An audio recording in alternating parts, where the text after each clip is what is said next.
In today's video, I'm going to teach you how to change your profile picture on Zoho Mail. Let's get started from inside your Zoho account. Make sure you're already signed in and that you're on one of the main Zoho pages, such as your dashboard or inbox. On the top right-hand side of the screen, you'll see your profile area. This is usually shown as a small circle that might contain your initials or your current profile photo. Go ahead and move your mouse to that profile icon in the top right corner and click it. When you click on this icon, a small menu will appear. This menu gives you quick access to different account-related options. From here, look for the option labeled My Account.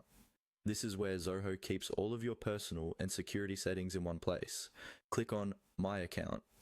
This will open your Zoho account page in a new tab or the same tab, depending on your browser settings. Give it a moment to load. Once you're on the account page, you should see your profile details, such as your name and email address, along with your current profile image or a placeholder icon. Now focus on the profile photo section. Right near your current picture, or the placeholder, you'll see an option that says Upload New. This is the button you'll use to change your photo. Go ahead and click Upload New.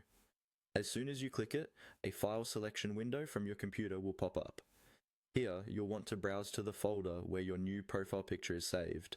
For the best results, choose a clear, professional-looking image where your face is easy to see.